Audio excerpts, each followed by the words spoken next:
नाजरीन, आज की वीडियो में हम बात करेंगे कि किस तरह एक नई नवेली दुल्हन के शौहर ने इसको गैरत के नाम पर मौत के घाट उतार दिया। उसको ये शक कैसे हुआ और क्यों हुआ और ये वाकया कहाँ का है, इस पर डिटेल से बात करते हैं। लेकिन उससे पहले अगर आप हमारे चैनल पर नए हैं तो हमारे चैनल को सब्सक्राइब कर लें और साथ मौजूद बेल आइकॉन को प्रेस कर दें। वीडियो को लाइक करें और अपने दोस्तों के साथ शेयर करें। ना जमीन फटी ना आसमान टूटा, इस पोस्ट को आग की तरह फैला दो। हर ग्रुप में पोस्ट होनी चाहिए, फर्ज समझ कर शेयर करें। जज़ाकल्लाह। शहदाद कोट शहर में गैरत के नाम पे कत्ल होने वाली बच्ची का कसूर क्या है? इसके वालिदैन का कसूर है या इसके शौहर का, या फिर आज की रियासत मदीना के हुक्मरानों का? आखिर कब तक फूल जैसी बेटियां गैरत के नाम पर कत्ल करते रहेंगे? शादी की पहली रात एक शक्की वहशी शौहर के हाथों एक लड़की का कत्ल, शादी की नई जिंदगी मौत में तब्दील। क्या गुजरी होगी उन वालिदैन पर जिन्होंने अपनी फूल जैसी बच्ची की नई जिंदगी के लिए कितने अच्छे ख्वाब देखे होंगे। शादी की रात कुंवारी ना होने का शक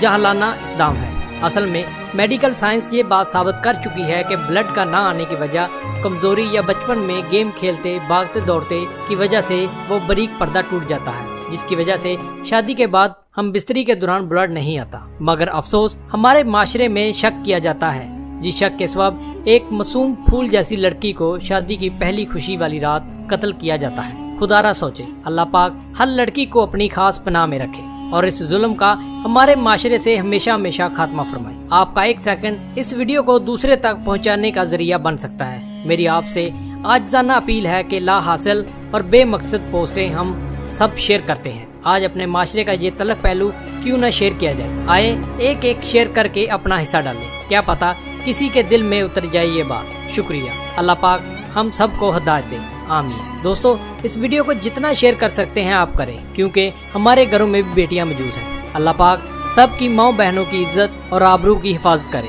आमीन। अगर आपको वीडियो अच्छी लगी हो तो इसको शेयर लाजमी करें, ये आपका फरीजा बनता है। वीडियो को लाइक करें और कमेंट में अपनी राय का इज़हार जरूर करें। अल्लाह हाफ़िज़।